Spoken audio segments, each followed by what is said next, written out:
I am in favor of the modified federal plan, the constitutional amendment that we passed last year, and it's my understanding that Senator Kelsey's already filed it again this year. Of course, the constitutional process in Tennessee, it has to pass one General Assembly by a simple majority, which it did last year, the next General Assembly by a supermajority or two-thirds majority, which it will have to do either this year or next year.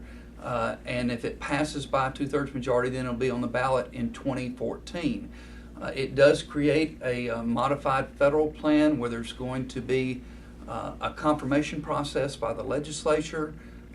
Well, the governor would have a free hand appointing whoever he wants, and then there would be a confirmation process by the legislature, and that's the plan that we have, that we passed last year. We're going to have again this year, and then it will go before the people. Now, if the people vote for that, then it will be in our Constitution. If they don't, we come back and we're basically back at square one right now, where we're at right now, and that's where I think we're in a position that we're violating the letter and the spirit of the Constitution when it says the judges shall be elected by the qualified voters of the state. And so where does the Judicial Nominating Committee be? Where does it fall in all that? Well, it has to continue. The Judicial Nominating Commission has to continue in order to continue the plan that we're currently in, the Tennessee plan. If and what we talked about, and what my preference is that the Judicial Nominating Commission will be renewed this next year, but only for 1 year. We keep it alive only as long as the constitutional amendment stays alive.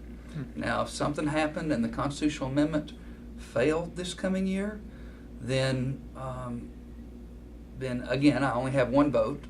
I am chairman of the committee, but it would be my preference that the Judicial Nominating Commission would go away if the constitutional amendment fails, which I don't think it's going to. It passed last year by a two-thirds majority, and I would expect it to have passed this year again by a two-thirds majority. Right, but it still has to pass the voters, right? Right, and if it didn't pass the voters, we would be back here and if I got reelected, because I'm up for reelection in 2014, if I got reelected, if it didn't pass the voters, we'd be back up here in 2015, back at square one. Right. And it would be I hope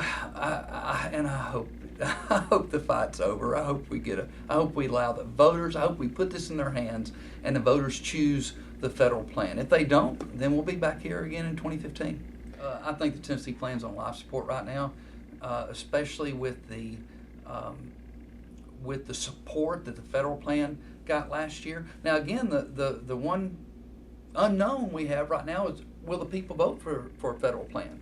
And I kind of believe they will. Especially, I know there's a group out there that's going to get out and advertise. They're going to try to educate the public on what this new plan will do, and if they're successful in educating and convincing the public that this is the direction we need to go with our judiciary, then we'll have a new constitutional amendment and a new way that judges will be selected in the state. If they're unsuccessful, then again we come back in 2015 and it will be interesting.